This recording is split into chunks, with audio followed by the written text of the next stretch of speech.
Reaction to Juan Soto's $765 million contract with the New York Mets. The Army-Navy game has a bit more at its disposal this year, with both teams having been ranked on the season and what it means for the Army-Navy game going forward. The NBA Cup rolls into Las Vegas, though, despite some tough ratings on television.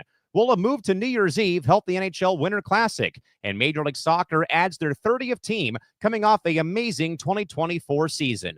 That and more on Press Row, late night on a Thursday, right here and right now.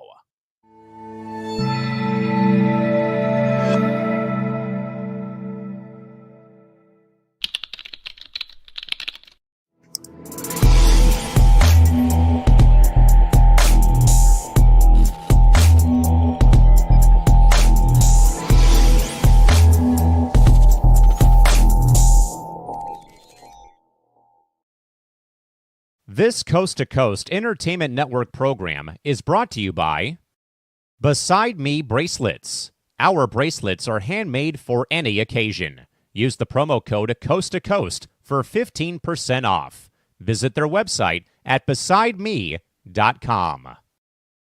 Suzanne's Paparazzi Jewelry. With 24-hour shopping available, use the code 160920 and show her some love, like she showed us. Reaper Apparel Company, a commitment to live your most authentic way every single day. Visit reaperapparelco.com for more information and a look at all of their apparel offerings. And by Good Day Embroidery, your local source for custom embroidery, screen printing, and more. Log on to gooddayembroidery.com for more information.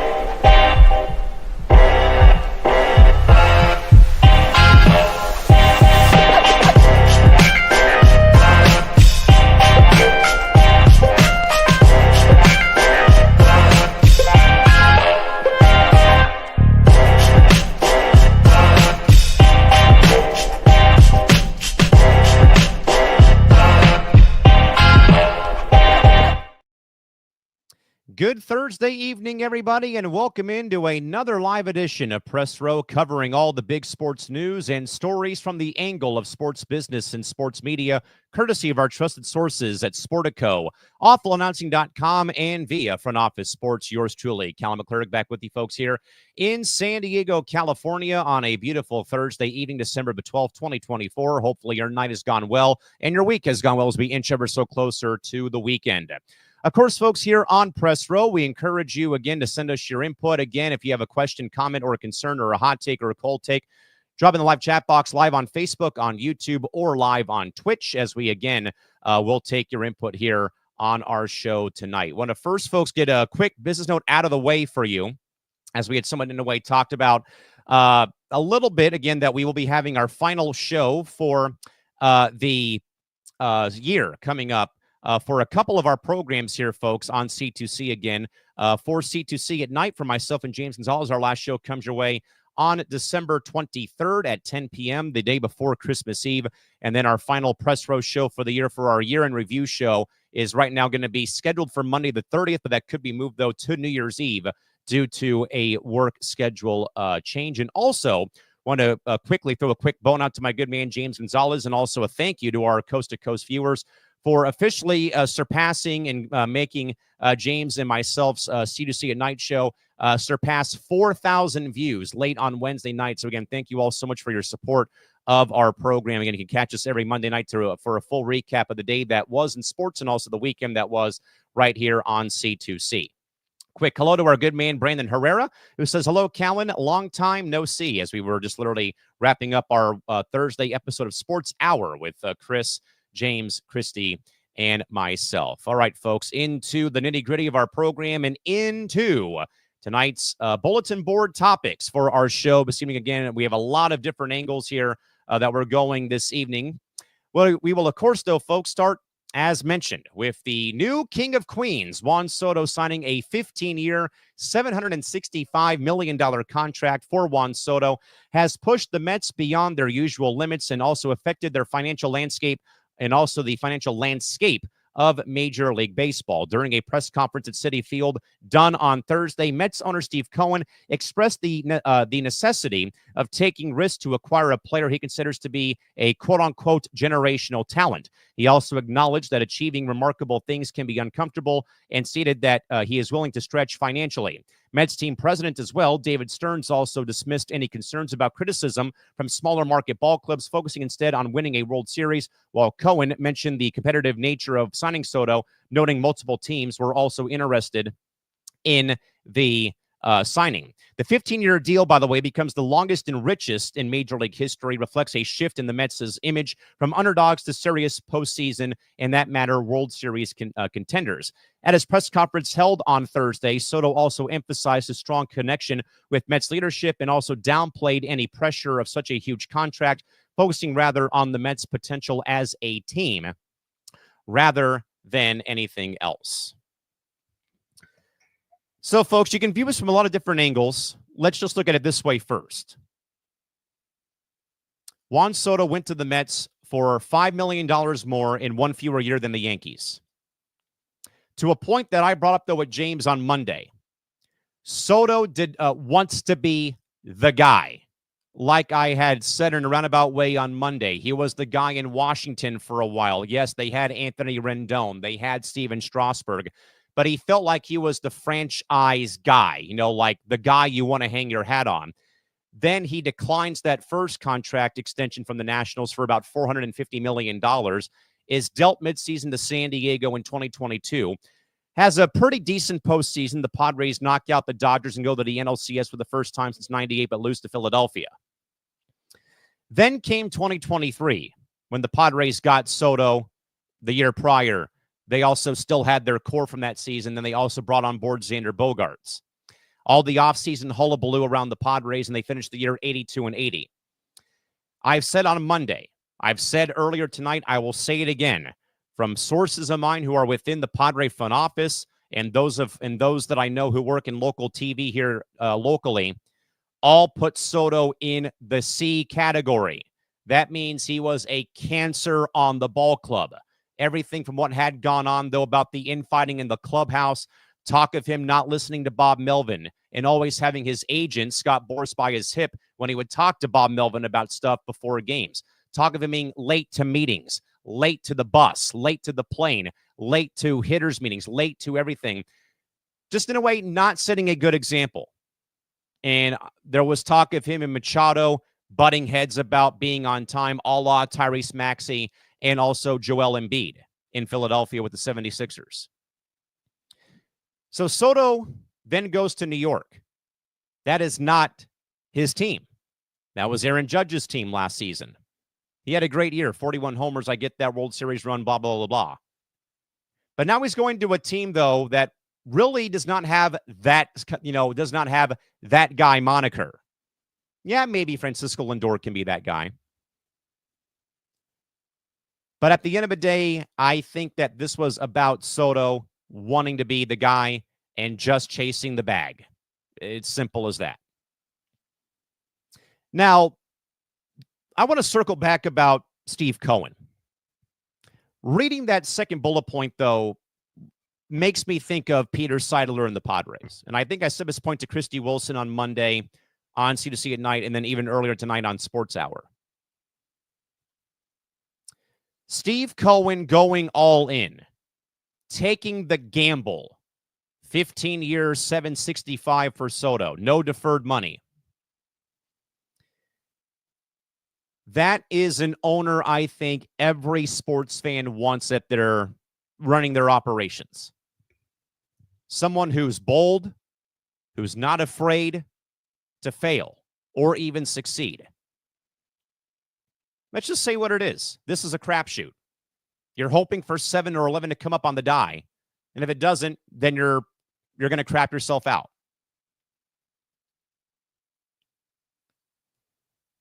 So this is more about Steve Cohen being in the same boat as Peter Seidler. Spending his money to make his team better, not caring what anyone else says, and wanting his team to succeed and win. At the end of the day, all we applaud is wins and losses. Am I right or wrong? So now, again, that brings you to my point a little bit earlier from Thursday about how I've been a little bit, ticked off, I'd say, with Padre ownership now that Peter Seidler has passed away. Now they're kind of, in a way, scaling back payroll for a second straight season after they said, we're committed to continuing what Peter Seidler has built here. But again, if you're a sports fan, do you not want to see your team give it a shot, regardless of your market size, your population, your franchise's recent track record of history? I think all of you out there would want to have a Steve Cohen or a Peter Seidler being your owner. Someone who's aggressive, who's bold, who wants to change the narratives of their hometowns and their teams and their cities. Who out there would not want to have that at their disposal? Would you rather just be fine watching, like in my case, watching the Jeff Morad era Padres spend money on washed up guys like Orlando Hudson and Jason Bartlett, trade away Anthony Rizzo when he was, a rookie, and not go for it, just be happy with 16,000 people at home games? So I brought the point on Sports Hour. This is a community here that had over 3.3 million fans come out to Padre baseball for the second year in a row.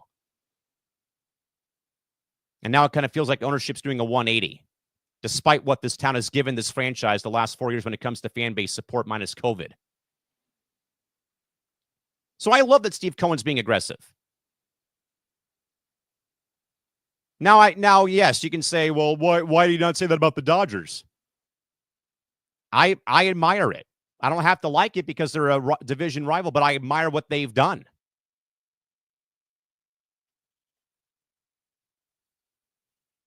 And I agree, though, about David Stearns. Again, who cares about what everyone else is saying about your franchise? That's why Peter Seidler, like me, took so much offense 2 years ago when he was on ESPN during Sunday Night Baseball, when he was asked over and over and over and over and over before he passed away about, Peter, are you sure that you can sustain this? Hey, is this sustainable? San Diego, is this sustainable? And Peter finally said, enough. I know we have not won a World Series, but I am putting my faith and trust in the ball club I've assembled with my own money. This is also, folks, with the Padres losing $60 million of their payroll because of the TV deal going down the tubes. So that's why that I love that David Stearns is like, we don't care what the other 29 ball clubs are saying about us. We're here to win a damn title. Which brings me back to what Peter Seidler did say last season or years ago when he first bought the club, and even during the last couple of years before he passed. He said it, though, with such great professionalism. With all due respect to everyone out there who keeps asking me about this question, we're here to win a title. And I expect us to do that come hell or high water, basically. Now, the last bullet point, again, the longest and richest contract in baseball history. Ohtani's worth more still, in my opinion, than Soto. Because, again, Ohtani, not just, and again, I know that James said that he's a two-way threat with Ohtani. I know he's coming off the elbow surgery. Juan Soto's not worth this much money. I hate to say it. I would give Ohtani $950 million if I could to be on my roster.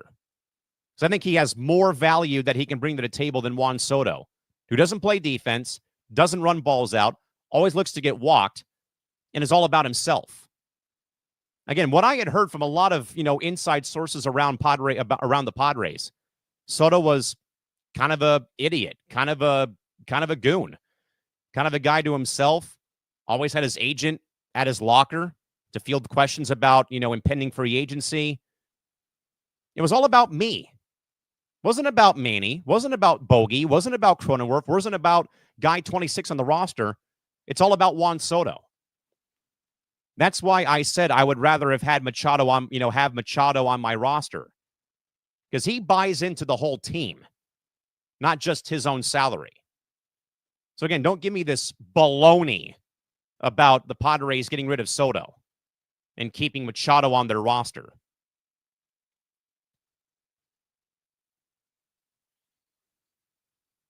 I would like to maybe know a little bit more about Juan's connection, though, to the Mets front office.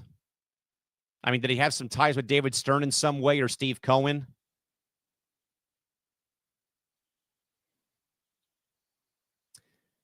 As much as the contract is what it is, I still think that you would want to have an owner like Steve Cohen or Peter Seidler, God bless his soul. Just give it a shot. Because sports, as we all know, is the biggest crapshoot out there. You may win a game because of a walk-off grand slam. You might lose a game because your center fielder drops a ball and starts a rally. But I do think the Mets may have reached a little bit out of their comfort zone because it's like I told James on Monday on our nighttime show on C2C at night. Just because they added Soto doesn't mean it works right away. That lineup is still razor thin. The rotation has plenty of holes to fill. So it's a good starting point for the Mets, but yeesh. I don't know if it will pan out, though, but I will applaud Steve Cohen. Because, again, you have to take the risk. You know, Peter Seidler did that here in San Diego for a long time. But now it's just kind of sad to hear, though, that now all of a sudden, after what Peter's done, that now his ownership group is kind of now reversing course. Talks them trading Arise and Cease and maybe Bogarts. After telling us fans, well, we're going to still, carry on Peter's legacy. Carrying on the legacy means that you keep doing what he was doing. You don't give A.J. Preller another year of shoestring budgets to work with when Peter Seidler would go out there and sign somebody to a multi-year, multi-million-dollar contract. But again, folks, Juan Soto was introduced today earlier in Queens to the New York media and goes from the Bronx to the Queens. And now he becomes Kevin James and is the new king of Queens for the next 15 years in Flushing, New York. All right, plenty of good comments here. Coming up are here in the chat box. James Gonzalez first writes, did I not just see you? Congrats to us, though, for 4,000 views. And yes, go Expos. I'm going to start, folks, changing out the hat that's behind me here. I have a whole stash of them in my closet, so I'm going to start kind of rotating them out. So you may or may not like some of my hat choices, but yes, long live Les Expos de Montreal. James also says, man, Soto goes where the money and Soto attention is, not about winning, I think. And James, I think that's what we all agree with here at this rate. Is what I really think, James. They see dollar signs. And James, it just goes back to my point to further, in a way, drive this ball off the driving range at the golf course. Soto didn't care about the Padres, didn't care about Washington, didn't care about guy 26 on the roster. He might have cared in New York because it was the Yankees, big name, big brand team. But I still think, though, it wasn't about what they did. They could have won the World Series this year. He still wouldn't have stayed, I think. He would have been gone. I really do think so. Because it's all about Juan Soto. Doesn't care about guy 25 on the roster. Again, you can't have pockets of individuals in team sports on your roster. If they're playing for just themselves, then cut them loose.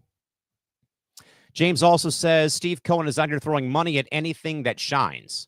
Again, James, it goes back to the point maybe, where, again, he says, you have to, someone in a way, take the risk, take the gamble to acquire a generational talent.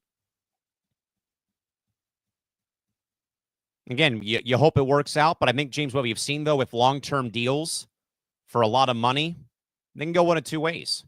Ohtani panned out year one in L.A. The return on the dollar for the Padres with Machado and Tatis, not quite there yet. 3 playoff appearances, though, in 5 years. Probably the most successful run of playoff ball in San Diego Padre history. Manny breaks the all-time home run record for career homers hit by a Padre player. But again, got to take the risk. Brandon Ferber says, I just have not wrapped my head around this for 15 years and $765 million. Think back to when Kirby Puckett became the first one to sign a multi-year deal for $2 and $3 million. Brandon, how about Dick Allen, who's now in the Hall of Fame? 3 years, $700,000, the richest contract that he got during his career with the White Sox, I believe. James also says that Ohtani pitches, Soto doesn't pitch. Simple as that. How does that math work? You tell me. I would love to know, James, but I don't think I have the answer for that. I don't know. I couldn't tell you. James also says Soto was an awful defender. I'll never forget the postseason he had with the Padres in Philadelphia. James, even look back at this last season with the Yankees. Misjudging fly balls, balls in the gap over his head, horrible routes, just dogging it in a playoff game to get to a ball down the right field line. He's a liability. He is a liability, if you ask me. James Ferber said, Cal, what do you believe happens now with Pete Alonso? Though I know that the Mets have said we might be able to re-sign him, Yankees might need him if they don't re-sign Rizzo. I don't know, though, James. I know we may have touched about maybe Pete comes to San Diego to play for the Padres, but again, the salary constraints probably will take them out of the running. I don't know. Probably pinstripes in the Bronx for Mr. Alonso pretty soon. And Christy, I agree. I think she says, I think that Soto is just flat out greedy. Maybe. I do think so, Christy. I don't think it's really great. It's more of like more self-centered. Hey, look at me. Look at me. I'm Juan Soto. It's more of that. It's more of that garbage. It's not like Machado and Tatis being there for teammates. Soto hitting a homer and, doing his best Bruce Banner impersonation towards the Yankee dugout. Like, did you see what I just did? Did you see that crap? It's all about him. If there's a definition of me guy in sports, there better be a picture of Juan Soto doing this garbage, in front of the Citi Field scoreboard in the upper deck, plastered next to the word of me guy in the dictionary. Brandon also says Juan Soto is the Carlos Liston from Major League 3. It's a pretty fair comparison, if you ask me. But again, folks, Juan Soto formally introduced on Thursday to the New York press and media, going from the Bronx to Queens, New York, to play for the Mets for the next 15 years and for $765 million. Again, I think Brandon's right, though, about that much money for that long. Yikes. Does anyone out there, by the way, maybe buy this conspiracy theory that's been kind of going around in circles a little bit? Hate to kind of put it out there, but I have heard a weird theory that Juan Soto is not the age he says he is. This kind of brings back bad memories of Danny Almonte in the Little League World Series, that maybe he's a bit older than what he's probably telling us. I don't know. I've heard it said, though. I mean, I don't know, so we'll see. Let's, folks, move now to college football. The final game of the regular season, as always, is one of my favorites of every year. The Army-Navy game has more weight this season than any year before, not because of Army playing Navy this year, but also for CBS Sports and college football overall. This year will mark the 125th game between the Naval Academy and Army West Point, taking place on Saturday in Landover, Maryland, at the home of the Washington Commanders, featuring both teams with winning records for the first time in 7 seasons. While Army is also ranked at 19 and is also 11-1 and won the American Athletic Conference Championship over Tulane earlier this season, with their only loss coming against right now 7th-ranked Notre Dame. While Navy comes in 8-3 on the season. This is also very much, folks, a different time now for Army-Navy, because the Naval Academy and West Point do not permit their scholar athletes of taking NIL money, while Army and Navy are set to play in the respective bowl games coming up later this month. The rivalry game is crucial for both programs, serving as a key revenue source of ticket sales and gate revenue. The Army-Navy game has also attracted nearly 7 million viewers every year on CBS 8 or CBS in general over the last 10 years, partially due to its unique spot on the college football schedule. CBS Sports has also extended its broadcasting rights until at least 2038 for the game. The game week includes various events. Ticket resale prices are also higher than other bowl games right now on the college football map. This game is special. And you don't have to have ties to the military, whether it's with, family members who are in the military, they're retired, they served at one point. This is something I heard earlier today on a podcast. This is a slice of Americana, where you hear it all the time, folks. Yes, it's either go Navy, beat Army, go Army, beat Navy, yada, yada, yada. But it's more about what will happen when the game concludes. The whole sing second phase is always talked about, where the winning team's alma mater is sung last when it comes to whoever wins the game. But it's more about the pageantry. It's the cadets and midshipmen marching into the stadium, lined up on the field, the color guard presentation, the national anthem being played. You name it. That this really, I think, deserves to be up there with the Super Bowl, the World Series, the Indy 500, when it comes to American pastimes in sports. And the game's always special for me, having been a part of a military family. Both my mom and dad had their fathers serve in the U.S. Marine Corps and U.S. Navy, served in World War II, served in Vietnam, served in Korea, served over 20 years after being done with service for the Marine Corps Recruit Depot here in San Diego. It's always special. And, you know, the afternoon start time at noon or 3 o'clock on the East Coast, worldwide and global audience, all the servicemen and women watching overseas, and just the pageantry alone. And, you know, and the game is also special because that might be the last time ever that those kids play football because of the commitment that they will serve for 4 years in the Army or Navy before they can go pro. Which does, I think, kind of in a way bring up bullet point 3. This is classic old school football. No NIL nonsense, no realignment BS, no transfer portal, none of that. Good old-fashioned, old-school football. Like it should be. With no one moving conferences, kids aren't transferring for more money from an NIL agent. Good, old-school, in-your-face football. And I'm also intrigued, though, because of how both teams have had great years. You know, Navy for a while, though, at the end of Ken Monalolo's time at Annapolis kind of got a little bit stagnant. They finally changed their offense after a long time of going to the air for once. But how about two teams, though, with winning records, an Army team who's ranked, whose only loss was to Notre Dame earlier this year, and then Navy having a resurgence. And they're both going to bowl games. I believe Army's going to Memphis to play Marshall in the Independence Bowl, and I believe that Navy is going to the Armed Forces Bowl in Fort Worth, Texas.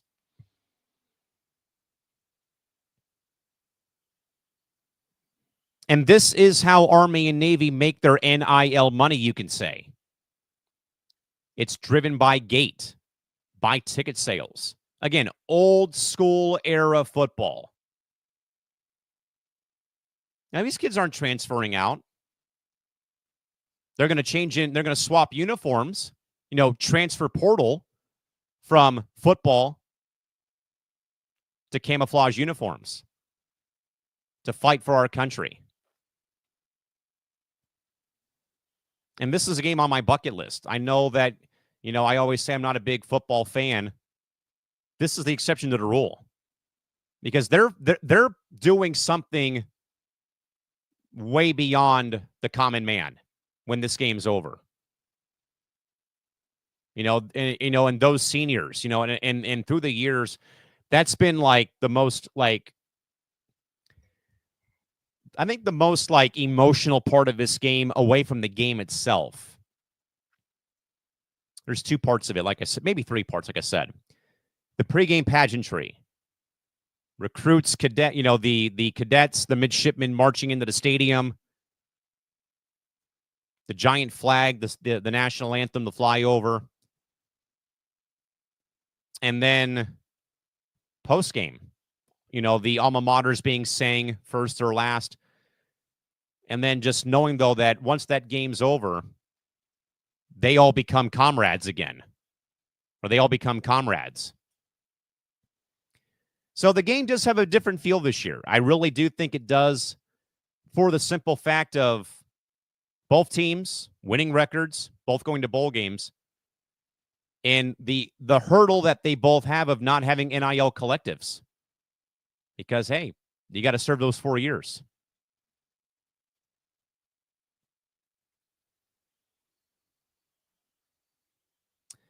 But, folks, this will be a great game. I'll be rooting for Navy because of my ties with my dad, my dad's dad being a former Master Chief of the Navy. My grandfather from my dad's side, or my mom's side, being a longtime DI for the Marine Corps here in San Diego for over 20 years after he served in Vietnam. Always rooting for Navy every year. At the end of the day, we're rooting for America in that game. Because literally, once that game's over, they're all moving on to bigger and better things if they're seniors to fulfill their obligations to defend and protect this nation of ours. So again, it'll be great to see how this game goes on Saturday in Landover, Maryland. James writes in, I'll hopefully be able to watch the Army-Navy game, hoping that there's more plays through the air than normal in that game. Again, both teams having the triple option, the old school wishbone offense. So I believe that Navy's been throwing the ball a little bit more, James, in recent games this season. So that will be fun to watch. Christy further says that the Army-Navy game is always fun to watch, and that her dad is a former Air Force service member, so she enjoys the games, especially this game as well. Yeah, I agree, Christy. Anytime that the games are played involving the service academies, they're always fun to watch. Because, again, we all know what those kids will go through when their time comes after they graduate to fulfill their 4 years of duty in the Air Force, the Navy, Coast Guard, Marine Corps, the Army, you name it. We will now, folks, move on to my favorite NBA topic. The Emirates NBA Cup is new and facing some challenges. Please pile on, James. Please pile on, everybody who hates the in-season tournament. As viewership has dropped by 10% this season, despite a previous rise, the league wants to create more exciting regular season games and hopes to make the semifinals and title game in Vegas a popular event similar to the NBA All-Star Game. There are skeptics, looking at you, James Gonzalez, about bringing fans to Vegas for 3 regular season games. But however, though the NBA Summer League has always been successful, attracting many fans over the years, despite most players not being on official rosters. One issue, though, that has propped up, though, is that teams go to Vegas for the NBA Cup were only announced 3 days before the semifinals, making it difficult for fans to plan their trips to draw crowds. The NBA is also hosting various events in Vegas, including the NBA Creator Cup and a red carpet event for all the players. Ticket sales are also very much uncertain, and currently prices have also dropped. The league is open to making changes to improving the cup, and we'll discuss with partners, especially since Amazon will have exclusive rights next season for the game, with the location of future events remaining undecided. Come on, James. Pile on. Let's go. I will do my best Hacksaw impersonation. Just get it off your chest. Let's go, because I know that you hate me talking about this topic. Okay, everyone, you won. 10% dip in ratings. Feel free to pile on. Let's go. Let's just kind of get it out of the way. No, I'm kidding. Okay, look, I get what you're going to say at this rate. I totally get what you're going to say. There's no Curry. There's no this. There's no that. It's year 2. I'm going to defend this like I defend women's sports. James, sadly, Major League Soccer does the same exact thing. The EPL does this. This happens all the time in soccer. And the NBA is just trying their best. Like I said last season, they're trying their best to bring excitement to, James, in your opinion, probably the most boring regular season in all of the professional sports ecosystem.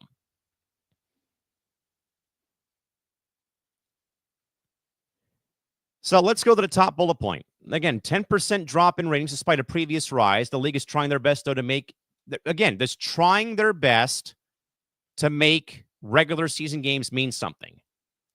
Again, please tell that to the Indiana Pacer fans last year, that their win over Boston in the NBA Cup did not mean anything to them. Please do that. Please tell that to Houston, who beat Golden State. That win does not mean anything to them. The only problem that I would have, though, is that fans of the teams who made the bracket, OKC, Orlando, it's a bit tough to plan hotel and travel and lodging if your team doesn't make it. Now, that part I can agree with, because there is that uncertainty when it comes to losing out on fan bases or on fans.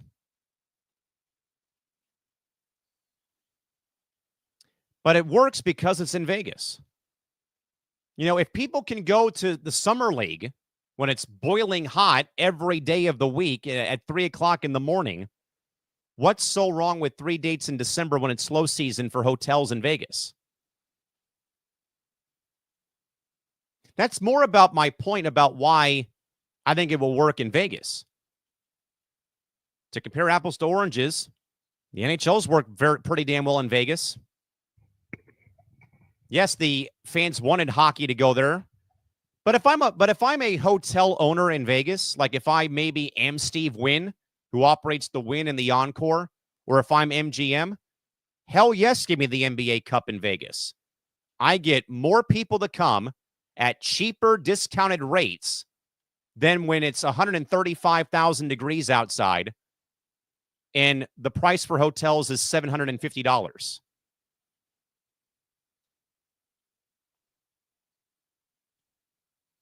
Now, the only thing, though, that doesn't sell me, though, is all this other minutia going on outside T-Mobile Arena. I mean, do we have to have NBA influencers and creators go to this thing? The game is what sells. Not seeing, you know, people who are influencers like a Logan Paul, for example, at the event. But again, I see why, though, that ticket sales would be somewhat uncertain. Can you really, again, was anyone really able to plan, if they're a Rockets fan, a Thunder fan, a Bucks fan, or a Hawks fan, for their team to make it into the semifinal round this week?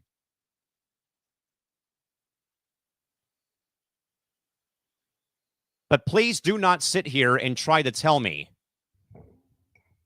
that a regular season game that had people standing on their feet at Pfizer Forum in the middle of December in Milwaukee, Wisconsin, when it was 28 degrees and snowing, didn't matter to you. Or Houston beating Golden State in controversial fashion with their fan base going bananas didn't mean anything. It does mean something, especially small market franchises. I will live and die on that hill when it comes to the NBA Cup tournament. And I also think that a 10% dip doesn't totally overrule a 47% increase from last season.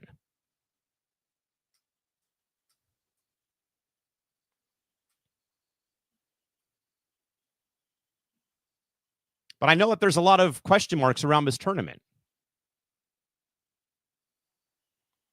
But like I believe that we all can agree, though, when it's been talked about with LeBron and Steph and KD,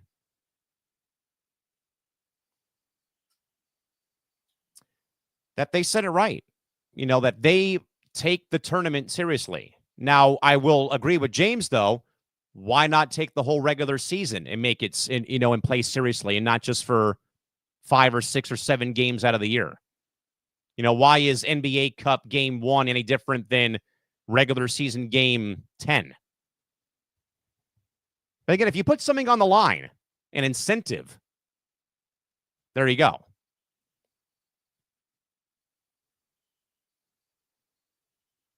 So please keep piling on. You know, I'll keep dragging this out so you can get all this stuff off your chest, folks. But again, don't sell me on a 10% dip this year outweighing a 47% increase in ratings from last season. You know, if that works out, but still like a 33% difference between last season and this year.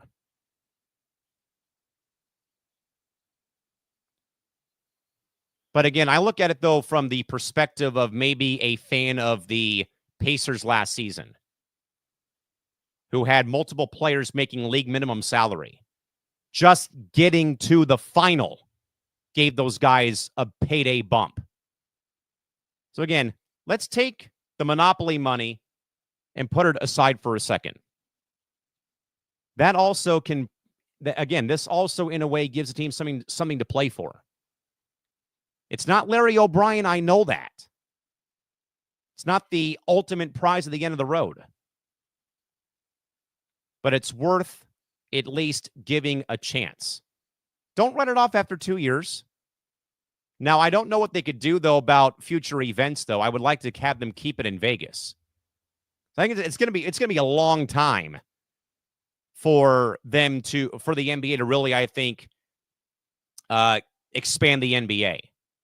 Because, again, I know that James said that the Pelicans don't deserve to be there. They're not moving them out of New Orleans. It's going to be two brand spanking new franchises in Vegas and in Seattle. My only cop here, OKC better give back the Seattle branding and the title back to the Sonics when that team comes back.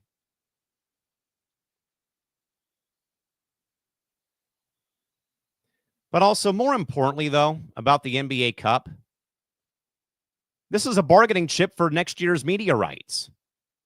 And Amazon Prime will have a majority of these games on during the regular season.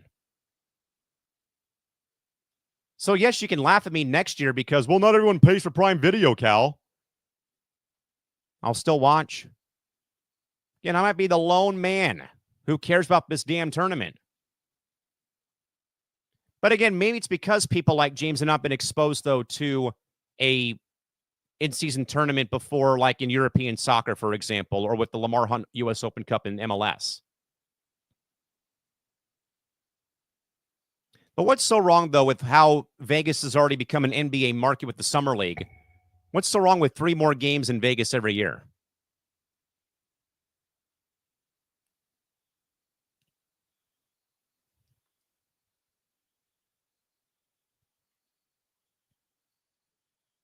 Again, don't sell me on a 33% dip from a year prior with ratings. You know, or a 37% dip in ratings from a year ago today. It's like I said last year, early season TV viewership means everything. And not just that, small markets also win here. Yes, Orlando lost. Guess what, though? They still got a payday. Atlanta's getting another payday. Houston's getting a payday. OKC's getting 2 paydays.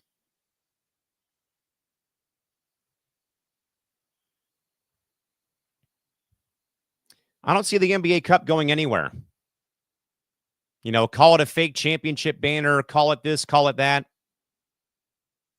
But start thinking about guy 11 and guy 12 on the 12-man roster, or last guy making league minimum salary.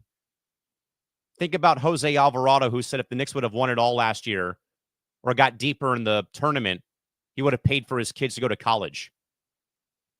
Human being reasons, folks.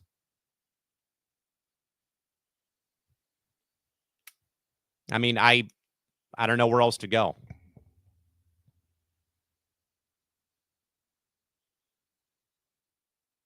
But it will be good, though. Milwaukee's the only really strong team left with the top standing. A Bucks Thunder final would probably be ideal for the NBA.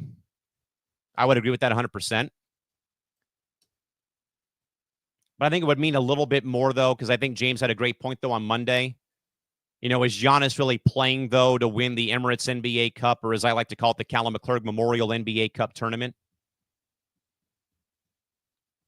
You know, maybe he could be like Juan Soto and just be a me guy and not play well and they get knocked out in the semifinals.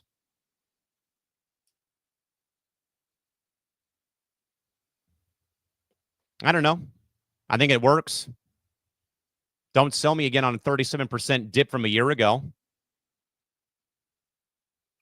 I just think that the NBA, though, is at a disadvantage along with the NHL every single fall when their seasons begin because you have the World Series going on. The NFL's at the halfway point of their season. Maybe it's an excuse. I do think there's legitimate hurdles, though, when it comes to maybe why people aren't buying into the NBA Cup this year. Election fatigue could have been a problem back in November when the tournament first began. World Series. A lot of disadvantages. Call it what you want. But again, it's something new. It's only 2 years old. I think it's going to be fine. Like I said on Monday, it's not a prolonged 6-month ordeal. It's only 3 or 4 weeks of your time. in November and part of December. That's it. It's not the Lamar Hunt U.S. Open Cup, which goes with like 175 teams from opening day in February till August, where it's one single elimination game. It's not the entire American soccer pyramid from MLS all the way down to like Division 6 playing in a one-game tournament for 8 months out of the year. It's 3 weeks. It's not going to kill you. I hate to sound that way. All right, piling on here was James Gonzalez, who tells me to stop. Ratings are way down. What hurts the Cup this year is not having Braun or Curry. Again, James, I agree. I'm not saying that you're wrong. I totally get it, though, that star power sells. I'm fully aware of that, but we got Giannis. That's a fair trade-off. Most likable guy in the NBA, if you ask me. James also says, yeah, but soccer's different, Cal, and I'd rather see that in that sport. Okay, I agree. James agrees, though. Season's too long. Go to 74 games. That's not going to happen, sadly, James, because I think you're going to have to. It's going to be an 82-game season, James, regardless, because you have to factor in playing every team once from the other conference or twice, home and home. You know, the days of not every team going to the opposing or to every arena, those days are long over, James. You know, this isn't like how it used to be where baseball made 2 or 3 trips to the East Coast every year, or how the NHL used to not have every team play every team. Those days are over now, I think, sadly. So you have to keep it at 82. James did say that the Pacers did beat the Bucks. I guess that was good. I mean, they got to the final. Yeah, they lost to the Lakers, but they got to the final, and everyone on that roster who was making league minimum salary got like a $750,000 pay bump. Again, more importantly, James, my other point, look what the IST did, though, for Indiana at the season, for the whole season. Not just the 2 weeks there in the IST. From NBA Cup runner-up to Eastern Conference Finals. I know it can go one of 2 ways, though. But I think that proof is in the pudding. James also does say that Houston, Atlanta would be a ratings killer. Yeah, probably. Still, though, 37% dip does not do it for me, though, from a year ago. James also says, got to have stars in the Cup. This is not it. You got Giannis. Got Middleton. You have a team on the rise in Oklahoma City. Team new guard, Oklahoma City. And then James also says, no one in the right mind would take PTO off for a possible NBA Cup berth. Laughing out loud. I would, if I had the chance to do so. James also says, NBA in a nutshell sucks, though, regardless of the Cup or not. Players' mentality has changed. All-Star Weekend is not fun. Booze all around for pure laziness. I mean, I agree. That's with any sort of regular season game, James, where it's 2 factors. No defense, 3-point shooting. James also asked, isn't Vegas a Laker town? It's a full LA sports town. Dodgers, Lakers. May have been a Kings market at one point for the NHL did go there. Lakers usually go to T-Mobile for a preseason game every year, too. But I mean, I would agree, but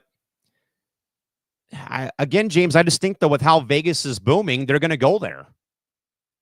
Again, they won't replicate the Golden Knights' success, but they're going to be getting an NBA franchise one way or another, and it won't be relocation.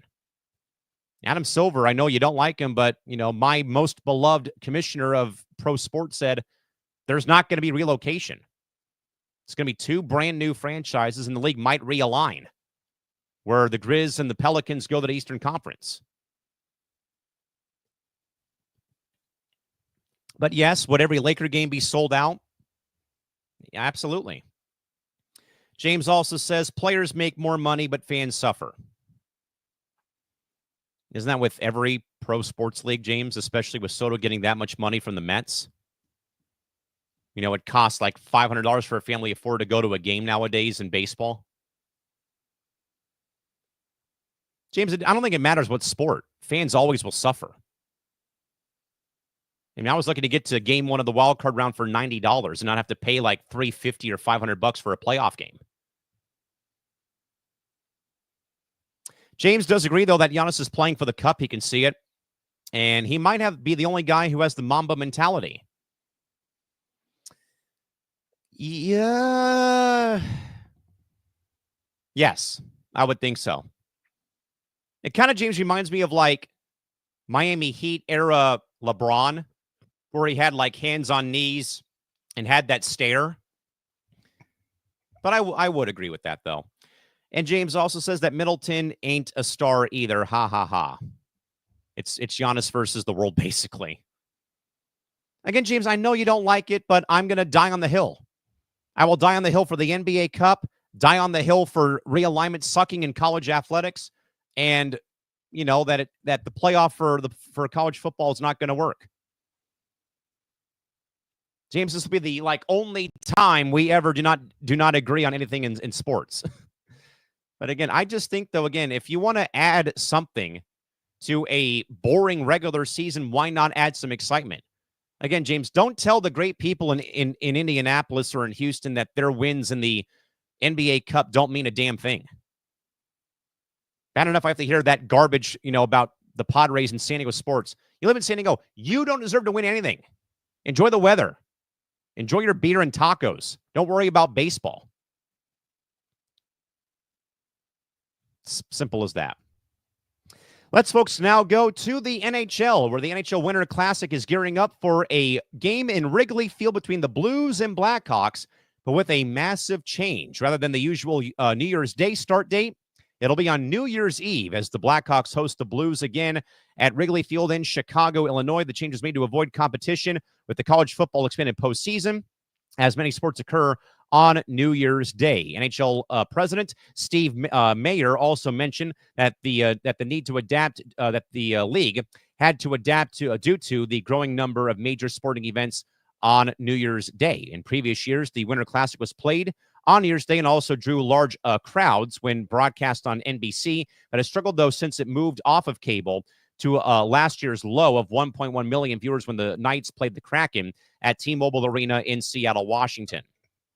While there are hopes that moving the game to a New Year's Eve will attract more viewers, there are concerns about interest in the matchup as both teams currently have poor records on the regular season, including the Blackhawks, who fired their head coach Luke Richardson just a week ago. I don't mind the NHL outdoor game for New Year's Day, New Year's Eve. The only problem I have, this game repeats the same teams over and over and over again. I think we're getting tired of St. Louis, Chicago, Pittsburgh playing in it, the Capitals playing in it, the Red Wings, the original 6 teams playing in it, and then maybe St. Louis. That's my only gripe here about the Winter Classic. I do not mind the outdoor game or games, as they are now doing they do another game in February when it comes to the Stadium Series, which has had more new teams play in the game. They've had a couple of them a year. They also had 3 straight sellouts of games a couple years ago when it came with 3 games in New Jersey at MetLife Stadium, where the Rangers, Flyers, and Devils played a little 3-team or 4-team tournament, basically. 2 games, 4 teams, basically, that played. My main pet peeve, though, is that it's the same movie over and over again. And that's where I think the NHL kind of, in a way, shoots themselves in the foot, is you're always having the Bruins play Toronto, for example, at Fenway Park. It's the Blues and Blackhawks for the second time in about a 5-year stretch at Wrigley Field. That's the only problem I have with this. Is if you want the NHL to continue to grow and grow and grow, you need new faces. And I'm sorry, I'm not sold on a Chicago team who is second to last in the Western Conference, kenning their head coach. I'm not sold with them playing the Blues on New Year's Eve. It just does not scream, I gotta watch. Now, I was a little bit surprised, though, that last year's game was such a dismal TV viewership stat of the 1.1 million viewers, with it being the 2 new teams, Vegas playing Seattle at T-Mobile Park, and Joey Daccord pitched the shutout for the Kraken, and they won 3-0. That was more of a surprise. was that 2 new teams, like the 2 newest NHL teams, only drew 1 million fans. But yet, if they regurgitate St. Louis, Chicago, it'll draw 10 million people this year. So I don't know what it boils down to. But also, you have a very, very, very, very crowded day on New Year's Day for sports. CFP playoffs are going on. Football is going on. So I see, though, why the NHL moved the game. Just the only gripe I have, though, is that it cannot be the same teams every year, over and over. Now, I will say, though, that the Stadium Series game in February, that's going to be great. Detroit, Columbus, at the Shoe in Columbus, Red Wings versus the Blue Jackets. Look at that. Michigan versus Ohio round 2 fight. And I'll say that and I think, though, that the NHL really broke the ceiling when they went the route LA, Anaheim, Dodger Stadium, 2014. Make it happen. And they made it happen. I know it was a very big media frenzy. Kiss played. The Ducks won the game 3-0. But I know a lot of fans were like, wait a minute. We're going to play an ice hockey game at Chavez Ravine in a state and city where it's always sunny. How are y'all out there in SoCal going to keep the ice from melting? They made it work. Just saying. Go to Angel Stadium. Go back to Dodger Stadium. They've gone to Levi's. They've gone to Dodger Stadium. They've gone to the Air Force Academy. They've gone to Denver. You just have to include more teams and cities. Could you imagine the Dallas Stars playing at AT&T Stadium on New Year's Eve or New Year's Day against the Blues or the Wild? Could you imagine, I don't know, another game at the Big House in Ann Arbor? I do believe there's rumblings. The Florida Panthers will host the game in 2025 at Lone Depot Park where the Marlins play. So you've got the roof in case something goes wrong. But still, though, it's a baseball ballpark, and the Panthers are coming off winning the Cup this past season. That would be intriguing, though, to go to a market that has a retractable roof.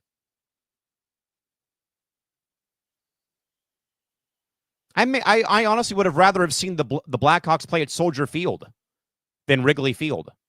Go to Guaranteed Rate Field on the south side. Incorporate the White Sox into this thing. So I think the matchup this year is going to hurt the NHL again. 2 dismal teams in the Western Conference right now, mainly Chicago. But I don't think it'll be worse than 1.1 million. Still very surprised, though, that a game with the 2 new West Coast teams in Seattle only drew 1.1 on TNT. Now, again, it could have been, well, sadly, we've got, this going on, that going on. So maybe it does go to the point, though, about the NHL saying, well, we may have to move to New Year's Eve. I just hate regurgitating the same matchups over and over again for the Winter Classic. Now, again, the Stadium Series is going to be lit. Detroit versus Columbus at the Shoe at Ohio Stadium. That's going to be spicy.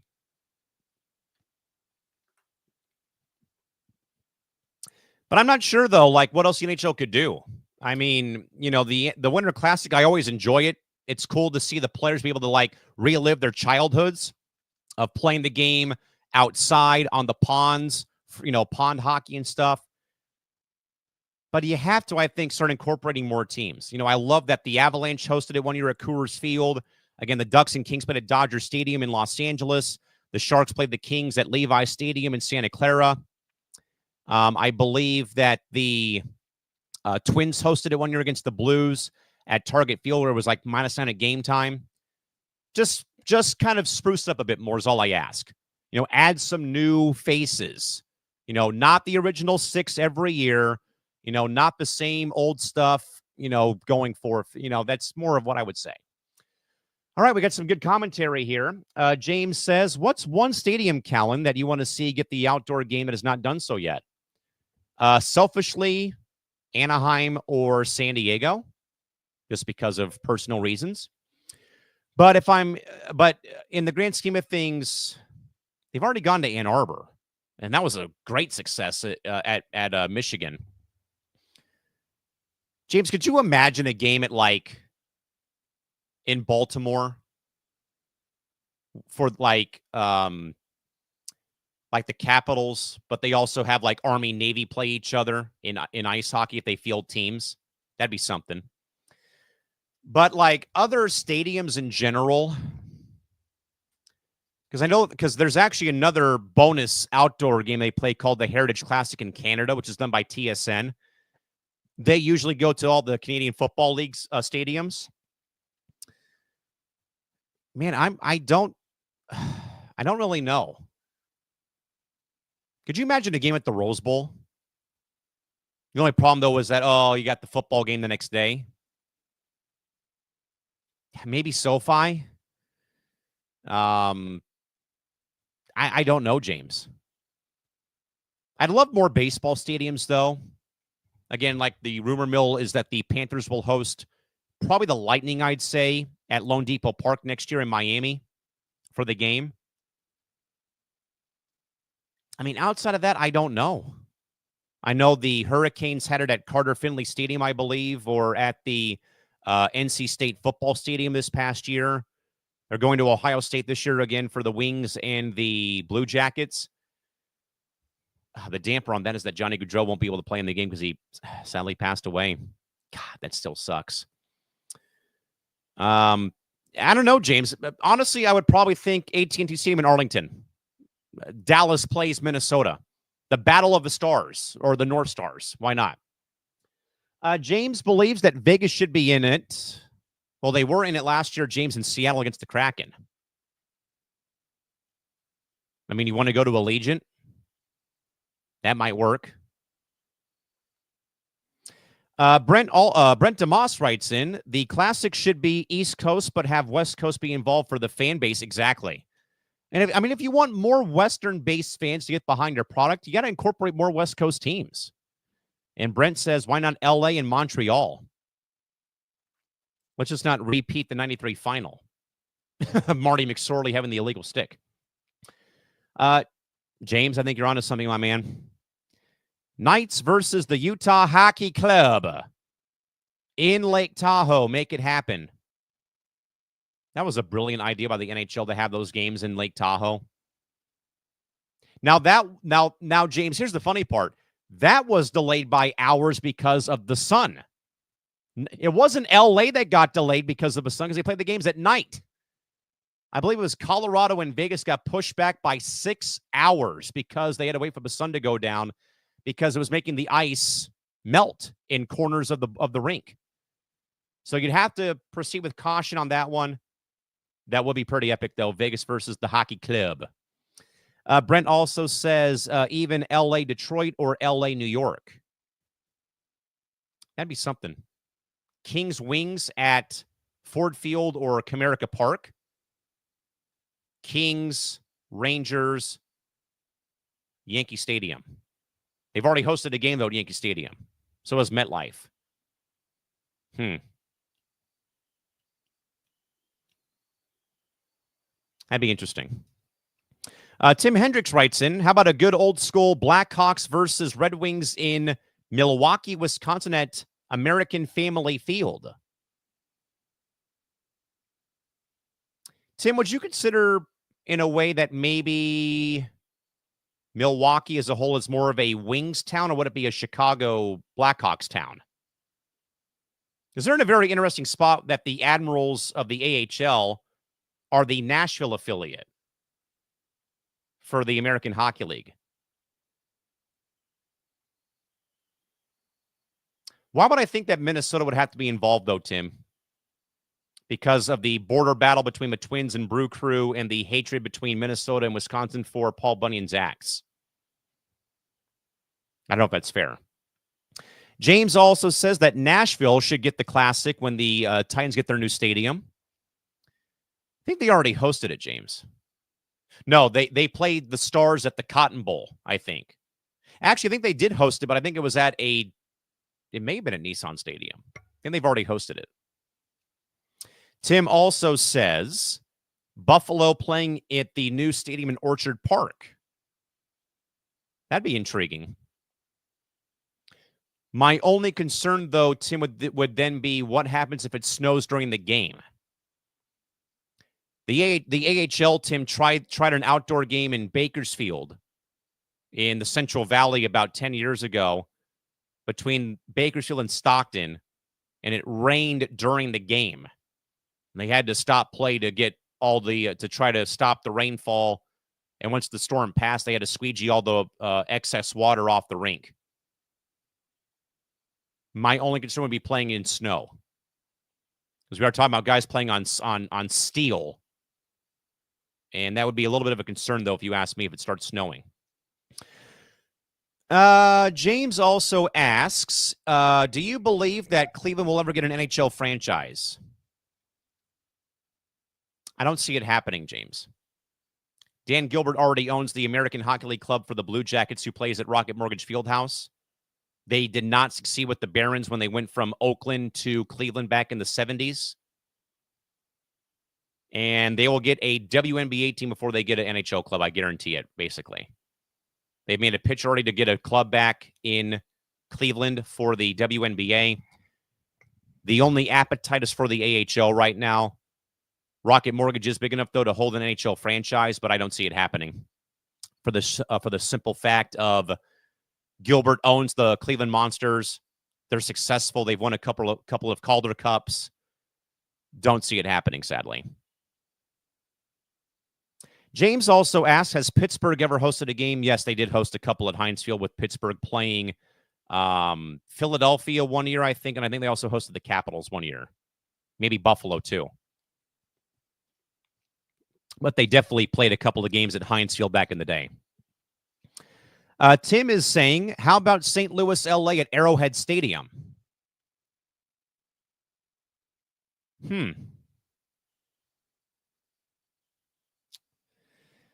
Tim, I would think, though, it would have to still be like a divisional rival.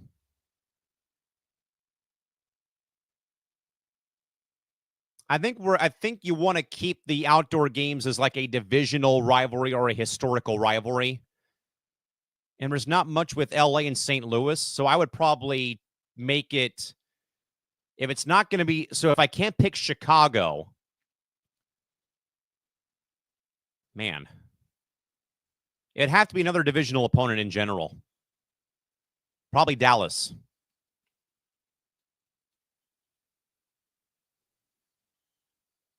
That's all I can think of. Maybe the Avalanche, maybe Minnesota. Okay. And this is a true point, though, that the Wayne Gretzky connection between St. Louis and LA, maybe. They both came into they both were part of the next six when the league expanded back in '67. So expansion history, playoff battles a couple of times in the conference final in 2012. And, of course, the Gretzky connection. Yeah, okay, that might sell me on that.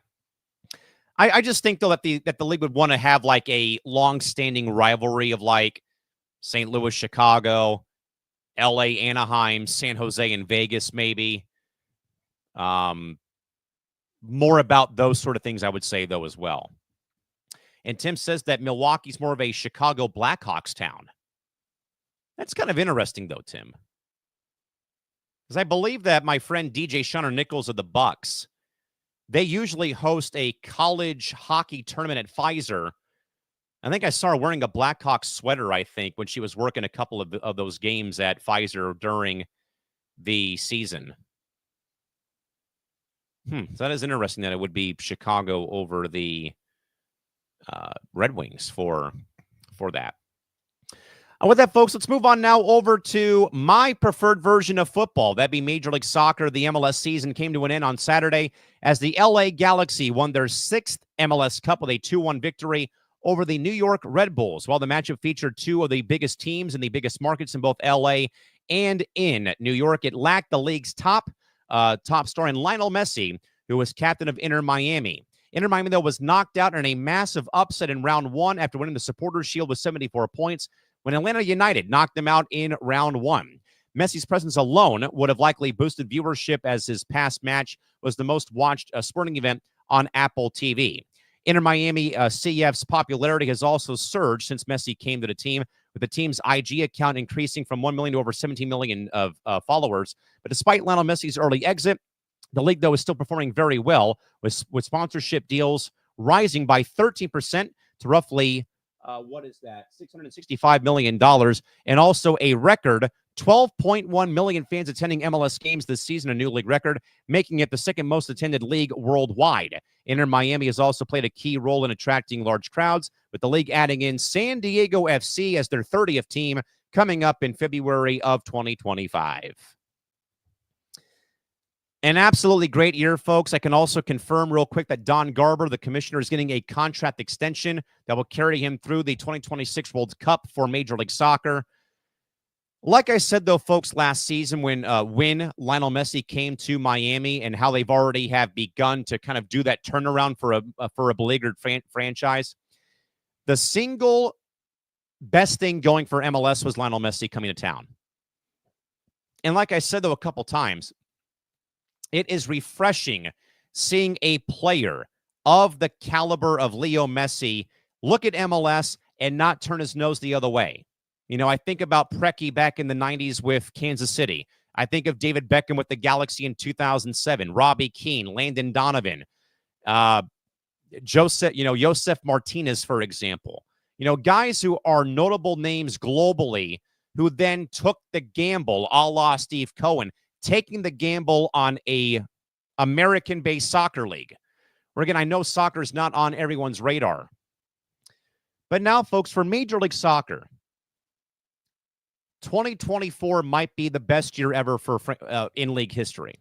For all the years of teams being added, teams being retracted, teams relocating, teams folding operation, all the years of the league growing and shrinking, growing and shrinking, growing and shrinking, now here is Major League Soccer, thanks in part to Lionel Messi, now being on par with the NBA and Major League Baseball, with its 30th team who just had their expansion draft 24 hours ago here in San Diego. The craze for SDFC now here in town. Member of the 18th Battalion supporters group here, yours truly. Over 1,000 fans are a part of one of the supporter groups already. The team is already nearly out of season seats for the upper level of Snapdragon Stadium. The San Diego Independent Supporters Union, the SDISU, which governs the 7 supporter groups, are well over 1,000 members. The buzz in this town now for soccer is now kind of, in a way, not on an all-time high, but it's pretty damn close. For a market, like I always say, is so rich in soccer history, and Brent can attest to it, with, you know, the NASL coming here in the late 60s, into the soccer's run in the 70s, the San Diego Jaws laying the foundation in 74, the Sockers in 78, their indoor success over their 40-plus years of history, San Diego Wave, San Diego Loyal, God bless their souls, now San Diego FC. Now, James, I know James was wondering about viewership numbers. Those numbers have still not been made public yet that I know of, about the people or a number of fans who watched on Apple TV Plus for the final between the Galaxy and Red Bulls. I do know, though, that it was a sellout crowd, though, at Dignity Health Sports Park of over 26,000 people that saw the Galaxy win it all again for the 6th time in franchise history. And that, again, folks, that's with Lionel Messi. That is with Inter Miami out the door after a 3-match series loss to Atlanta United. Yet MLS still, though, prevailed. Now, maybe they were the proverbial saved by the bell because, well, they had the Galaxy and they had New York. They had Carson, California, and Harrison, New Jersey. They did not have Los Angeles and New York proper. I will die on that hill, too, now that I'm a supporter of a team in San Diego. Carson versus New Jersey, not L.A. versus New York. I digress, though. But now it's about, kind of in a way, for MLS capturing lightning in a bottle, I'd say. But more importantly, I think that Major League Soccer is that they're in a great place now. I think for all the years of the uncertainty, all of the, is it really going to work? Will top talent really come and play in MLS? I think David Beckham changed that narrative in 2007, and I also think about, Preki back with the Kansas City Wiz back in the 90s, Chris Klein playing for LA and for the Metro Stars back in the day. But then like Zlatan, Carlos Vela, Diego Rossi for a long time. A lot of the, big names, who have come and played. Now they may be at the back half of their careers, though. It's more, I think, about them just giving it a chance. I think eventually if Christian Pulisic comes through and comes and plays in MLS, that'd be huge. That's what I think, though, might actually help Major League Soccer further. Let's look at the NWSL, for example. Almost every player in the NWSL we all know in some capacity, whether it's Team USA's national team, Canada, whether, regardless, we know them from their own World Cup or their Olympic Games, for example. Like we all know Trinity Rodman and Sophia Smith, and we also know Mal Swanson. We know them with Team USA. But do we know them, though, with Washington, with Chicago, with Portland? I think that would be the main thing, though, with Team USA's men's team. What if we got Christian Pulisic to come and play in San Diego, for example? What if Flo Balogun plays with Colorado or goes and plays in Seattle like Jordan Morris did? That's what I think would further help get eyeballs on soccer, is if you had national team studs on Team USA playing in the American-based league, not playing overseas, for example. Imagine somehow some way if Kylian Mbappe, for example, came to MLS. What that would do, though, for that franchise, like the Lionel Messi effect. So I think, though, that MLS is in a great spot. 12.1 million fans going to matches across the then 29 markets. Now you add a 30th team next season, and we're about a week away from the expansion draft taking place next week. Great time to get behind American soccer, especially knowing this league has Lionel Messi playing in it. And again, folks, I've already kind of seen the craze around San Diego FC here in town, having gone to a few events with my fellow supporters here in town. All the happy hours have been packed. And people are just people in this market. Brent can attest to it, though, because him and I have the same flag. Brent and his bar down in the South Bay, and myself, we have the same SDFC flag flying or on display in our studios or at our bars. The hype, the excitement, and just the thrill of having another major league franchise in San Diego. Not the NFL, not the NBA, not the NHL, a sport that has deep ties to San Diego, California. People could say what they want about how the uniforms look on Friday or the logo is this or that. I've long said this. That doesn't matter to me.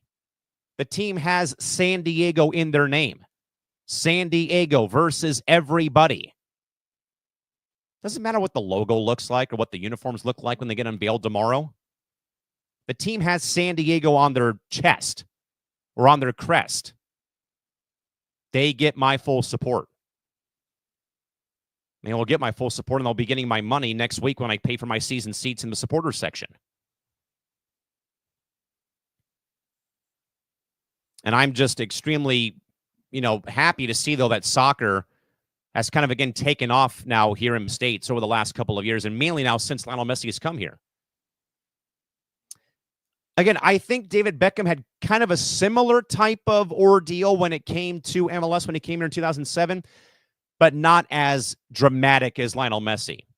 David was playing, David played for the Galaxy when their games were still on cable television. That's not the case now anymore here. All the games are on Apple TV+. David didn't have the backing of getting media right deals or media revenue in his contract like Lionel Messi does with Apple TV+. But I know a lot of fans, though, that were skeptical about MLS became fans when David signed with the Galaxy in 2007. And again, I think that the league is just going up. I expect that number to probably be the same, maybe go up. Especially now that you have 30 teams in your league. Yes, do I expect a lot of you great fans who support the Galaxy and LAFC to come to San Diego? Absolutely. Come on in.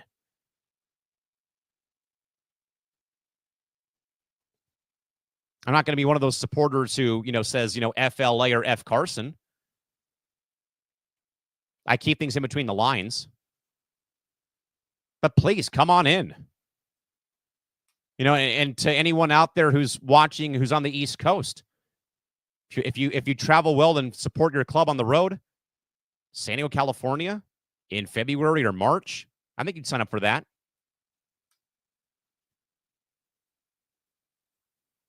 So again, folks, I'm still though waiting to see if I do get any access to the numbers though from Sportico or from the Sports Business Journal about the actual viewership numbers of the game from last Saturday. But I do think that regardless of that, the main factors of the sponsorship revenue going up by 13%, the crowd volume, though, of 12.1 million fans attending games, though, I expect all those numbers to jump with San Diego joining in 2025. And the foundation being laid now after, Irving Chucky Lozano first came to San Diego and signed. Duran Ferree, longtime goalkeeper with San Diego Loyal, is now on the roster. And then the draft held for the expansion side of things last night with 5 players being selected. Some other trades were made, though, to free up money for the upcoming draft next Friday. Very exciting times here in San Diego, and a lot of fans are on board for the club. Like Brent says in his comment, he's ready to go for SDFC. And Brent gives a lot of praise to Landon Donovan and San Diego Loyal, who did a great job putting soccer on the map with sellouts at Toro Stadium. That's what helped MLS. I agree. I really do think so, because that really, I think, Brent, really showed this town can support a franchise. Brent, you probably know like I do. That was the main thing, though, that you and I heard when the Chargers left. Now, this town doesn't care about sports. They can't support their baseball team. They can support their football team. They're fair weather fans. Screw them. They don't need sports in San Diego. San Diego Loyal proved that wrong. That you can support support sports in your town one way or another. Definitely agree. With that, folks, in mind, a couple of press clippings. Again, folks, this is the last 3 stories of the night that we cannot get to in its full entirety this evening. But, folks, the last 3 stories, though, involve a few things here. Let's first, folks, start in baseball, minor league style. Diamond Baseball Holdings, the largest minor league baseball operator, bought the Modesto Nuts on Thursday and will move the Nuts out of NorCal to San Bernardino in 2026. This move also creates a hub for minor league baseball in the Inland Empire, with a whole lot of shuffling going on as 3 teams will now call the IE home coming up in 2 years. The Mariners, who own the Modesto Nuts, could not agree on a new lease with the city of Modesto government. The team's fans will celebrate the final year for the club in 2025. So, folks, what happened here is simple as this. There will now be 3 minor league Class A affiliates of the LA Dodgers, LA Angels, and Mariners within about a 10 to 15-mile radius of each other in the Inland Empire in Riverside County in California. So in 2 years' time, the Dodgers will move their affiliation out of Rancho Cucamonga to a brand new ballpark being built in Ontario, California, and rename the franchise. The LA Angels will move their affiliation from San Bernardino, California, to Cucamonga to be the Rancho Cucamonga Quakes. The Mariners will then move the Nuts from Modesto down to San Bernardino and probably either call them the IE 66ers again, or they will become the San Bernardino Spirit. This, folks, is another domino, though, in a very much broken minor league sporting system in minor league baseball. This is the same league, folks, that 3 years ago chopped out Lancaster, California, and chose a AAA market in Fresno, California to take over Lancaster, California. It's also a league right now with 8 teams playing week-long series Tuesday through Sunday. That has a lot of realignment coming up, though, in 2 years' time. Folks, in 2 years, it'll mark the first time since 1946 that the great town of Modesto, California has no minor league baseball franchise. I think a lot of it, though, folks, goes back to what happened 3 years ago when the league elected to chop so many affiliations out, chop them off of the list. Like Lancaster lost the Jethawks. The Grizzlies in Fresno became a low A club after being a triple A club for like 25 years.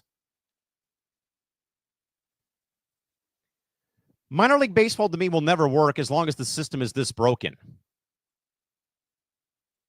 I think you would have to basically adapt what the American Hockey League has done and move affiliations to where they're closer to the parent club. That's why the Anaheim Ducks, the LA Kings, the San Jose Sharks, the Calgary Flames, Edmonton Oilers, Vegas Golden Knights, the Vancouver Canucks. That's why they all agreed over a decade ago to take ownership of their minor league club and move them out to the West Coast from the East Coast.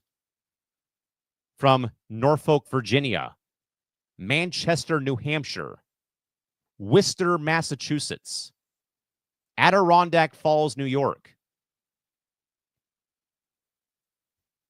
Like the Padres in El Paso, I don't know how to feel about it. The Dodgers in Oklahoma City, Angels being up in Salt Lake City, Utah.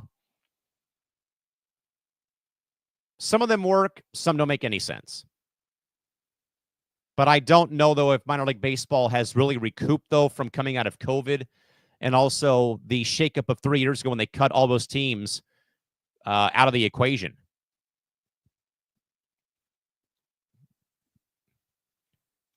It's very, very difficult times right now in minor league baseball. Brent DeMoss asked, so the IE will not have the 66ers anymore. Reminds me of spring training games. So, Brent, what's going to happen basically is they're just, in a way, kind of reshuffling the deck. So, the 66ers will now be the Mariner affiliate in 2 years. Whether or not they keep the branding is one thing, but the Dodgers are building a brand new single-A ballpark in Ontario, California, I believe near Auto Club Speedway or near Toyota Arena, where the Reign and the Empire Strikers play their games in Ontario. And then the Angels will move their affiliate from San Bern into Rancho Cucamonga, and they will still be the Quakes. And Brent also says that they play a 5-game series, and yeah, they play 5 games Tuesday through Sunday, I think, is what they usually do. Maybe 6-game sets. Yeah, because I think, Brent, every Monday is an off day, and they play games Tuesday, Wednesday, Thursday, Friday, Saturday, Sunday. Talk about a grind. Same team, 6 games in a row. Over, folks, to YouTube TV, who is, again, raising their monthly prices right before the NFL postseason come January. That price will jump $10 to $83 per month.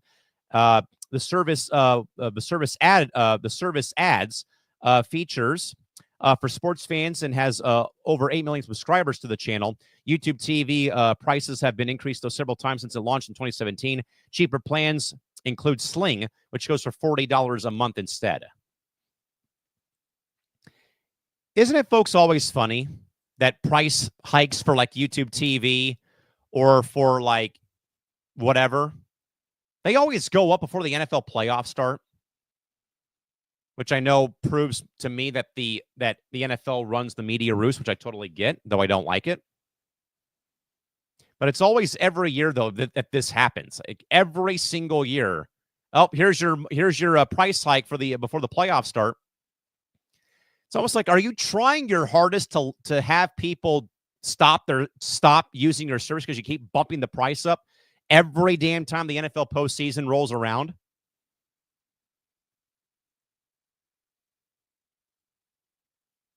So that's not surprising. That's right by the NFL postseason whatsoever. Finally, folks, this story came out, I believe, earlier in the week, though, but the West Coast Conference, hey, has officially announced their intentions to sue Grand Canyon University in a California federal court for breach of contract after Grand Canyon chose to join the Mountain West Conference instead of joining the WCC after they had signed a binding agreement back in May of this year to join the WCC. Then they pulled out of the binding agreement, which included two key binding agreements that were all voted upon by the WCC Presidential Council. The conference is also seeking about $75,000 worth of damages done by the Lobes electing not to join the conference after all. If I need another reason to rail against realignment, and here it is in my conference, stuff like this. You signed your name on the dotted line, then 30 days later you get cold feet and join a different conference. Now, I know there was a lot of stuff that was said, though, about GCU and how they go about their financial operations and their student enrollment.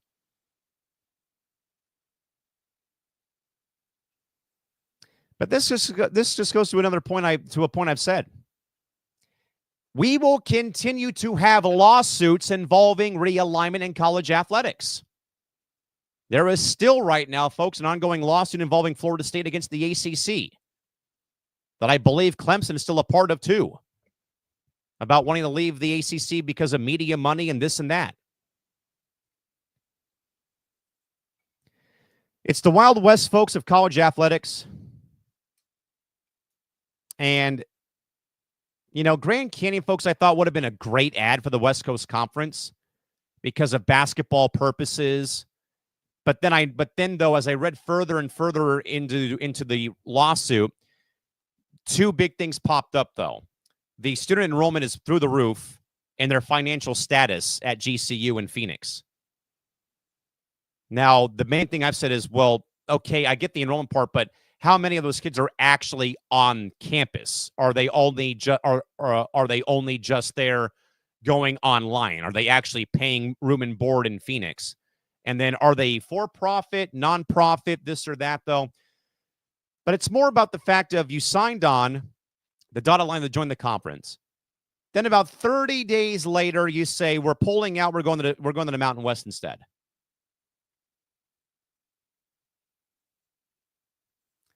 GCU could have been the new Gonzaga and driven this conference, in my opinion.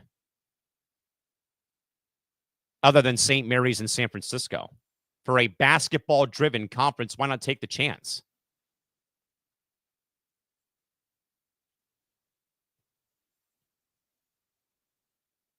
If there is some stuff, though, folks, behind the scenes, though. But this is another strike against those who think that realignment's a great thing for college athletics.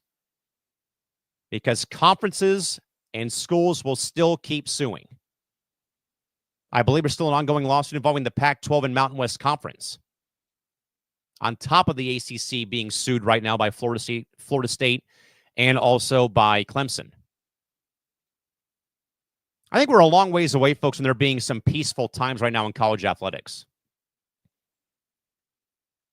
1,000 FBS football players are in the portal as of Monday.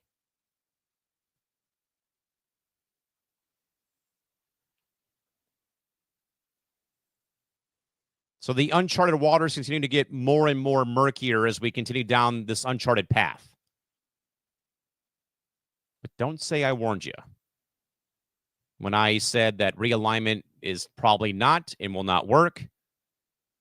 NILs need to be figured out. The transfer portal is kind of, in a way, ruining college athletics. Don't say I warned you. Don't say I warned you. Yes, I'm glad that SMU got into the CFP. But that scoreline could be very much out of control, and then I can just go back and say, ha, ha, ha, I told you so. I'm glad they got in, but you really wanted to sit through a 75-0 win for Penn State over SMU? Yeah, there's a long way to go, folks. And again, I think it'll be a long time before we have like a year where there is just peace. There is nothing going on with lawsuits or this or that happening in college athletics anytime soon. Brent DeMoss also says that SDSU's quarterback went into the portal. Yeah, I heard that today, Brent. Yeah, I just think, man, that there's just way too much uncertainty right now. And I think the portal and NIL is a different story, though, Brent. I just want more of these lawsuits to be figured out and that there's just some sort of like common sense and common decency here. You know, the running around that's been going on, you know, it got very, very chippy and very testy during the last part of the college football season with, you know, ADs taking pot shots at each other on social media, coaches calling out the committee, you know, and this and that. Like, my goodness, it's been a great year for college football. And, you know, I'm eager to see how this new format works. But man, a lot of noise. A lot of noise, though, away from games on the field. With that, folks, in mind, what a great night we had here on Coast to Coast Entertainment. A big thank you to James and Brandon and Christy and to Brent DeMoss for tuning in, folks. Folks, we'll see you again back here. As mentioned, our last programs for the year. C2C at night. Once more, again, final program is on December 23rd at 10 o'clock Pacific time. Press row as of now. Last show for the year to recap our year and the year in sports, business, and media will be 2 days for the new year at 10 o'clock back here on C2C. With that in mind, folks, have a great rest of your night. Take care. We'll see you folks again next time back here on Coast to Coast Entertainment. Callan McClurg saying good night or good day from here in Southern California, folks. Till next time, have a good one. Bye-bye.